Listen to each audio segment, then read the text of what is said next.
Hello YouTube, Sam here from youtube.com/onlivegamer for the new Boston.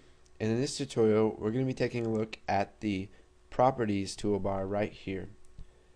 So let's go ahead and take a look at what we've created from the last tutorial. You can see here that we have form 1. Now let's go ahead and make this a bit bigger here. And you can see that when we select form 1 that a properties window comes up.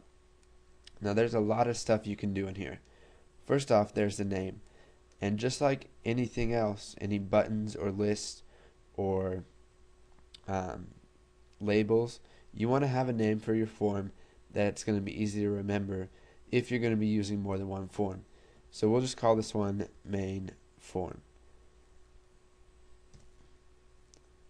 Okay, so you can see that we've got a bunch of options right here.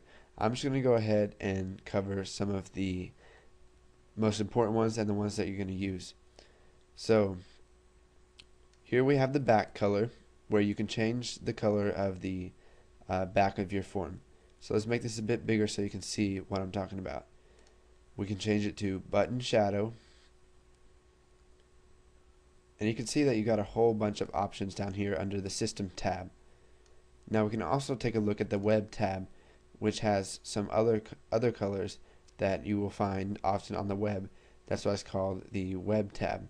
Now it has a whole bunch of colors, and we can also go to the custom tab where we can select one of these and create our own colors.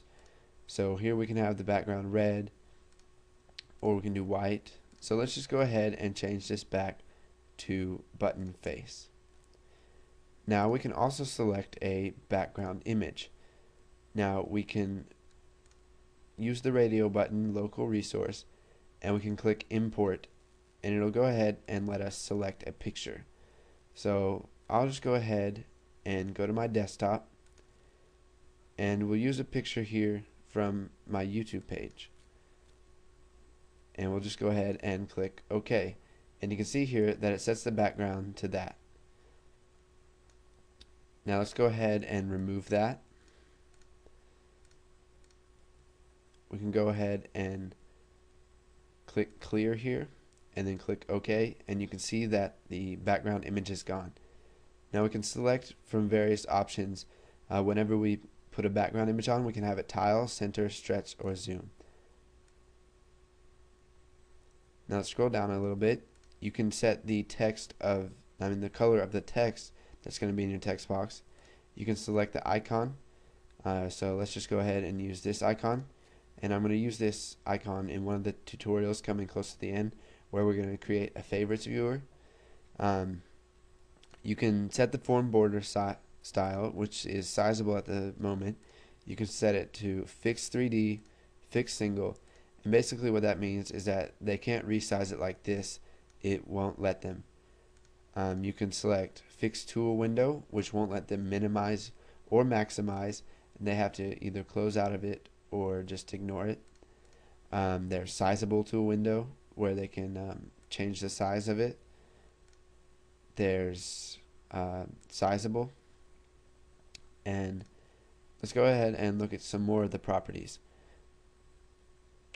You can set it to maximize box, true or false, so as to prevent them from maximizing the box.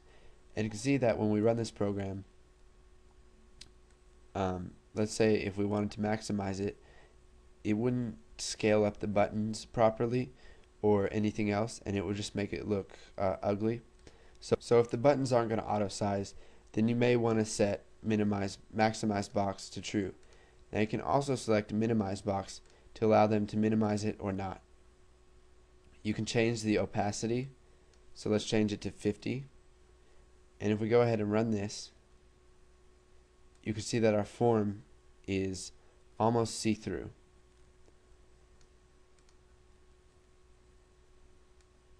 You can change the size. You can do it through the properties, or you can just do it by dragging one of these dots right here. You can change the text of it, so we can just type hello world here. And you've got what's called the transparency key. So if we go ahead and select something like this green, this lime green, and come up here and change the back color to that same color, you can see what we get. Let's go ahead and change the opacity back to 100%. So if we go ahead and run this, you can see that it gives us a form that is completely clear, except for the button and the title bar and the surrounding edges. So then when we click say hello, it works perfectly fine. So there's a lot of stuff that you can do in the properties. I highly suggest that you play around with those, see what you can do, and just try out some new things. You can take a look at the button properties and mess around with those, and once you've done that a little bit, go ahead and move on to the next tutorial.